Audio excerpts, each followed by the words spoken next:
ஆட்டம் காணும் பாஜகவிற்கு PL Santhosh key கொடுத்திருக்கிறார். என்ன நடந்தது கோவையில்? தமிழக சட்டப்பேரவை தேர்தலுக்கு பின்பு பாஜகவின் மாநில அளவிலான மையக்குழுவின் 2 நாள் ஆலோசனை கூட்டம் கோவையில் நடந்து முடிந்துள்ளது.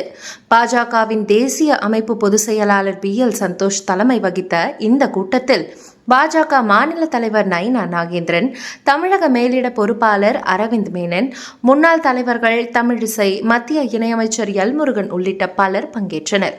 இது மட்டுமில்லாமல் தேர்தலில் போட்டியிட்ட வானதி ஸ்ரீனிவாசன், கிருத்திகா சிவகுமார் போன்றவர்களும் இந்த ஆலோசனை கூட்டத்தில் கலந்து கொண்டனர். இதில் நீலகிரி தொகுதியில் வெற்றி பெற்ற போஜராஜனுக்கு மரியாதை செய்யப்பட்டது. கூட்டத்தில் பல விஷயங்கள் விவாதிக்கப்பட்டதாக தகவல்கள் வெளிவந்துள்ளன. அதாவது, கடந்த தேர்தலில் 27 தொகுதிகளில் போட்டியிட்ட பாஜக ஒரே ஒரு தொகுதியில் மட்டுமே வெற்றி பெற்றது. இது மட்டுமில்லாமல் தமிழகத்தில் நாம் தமிழர் கட்சியின் வாக்கு வங்கியை விட பாஜகவின் வாக்கு வங்கி சரிந்துள்ளது.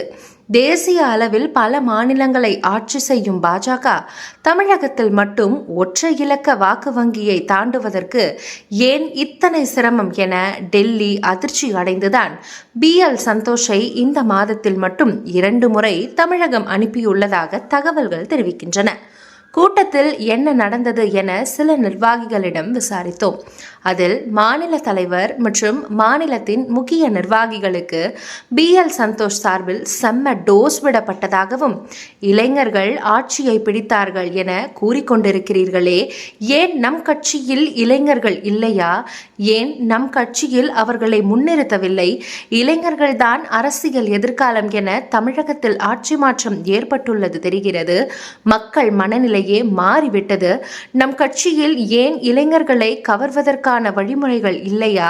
நம் கட்சியில்தான் கடந்த ஆண்டில் எல்லாம் இளைஞர்கள் அதிகமாக இருந்தார்கள். இப்போது எங்கே அவர்கள்? ஏன் இளைஞர்களை பயன்படுத்திக் கொள்ள மாட்டேன் என்கிறீர்கள் என அடுக்கடுக்கான கேள்விகளை முன்வைத்திருக்கிறார் PL சந்தோஷ்.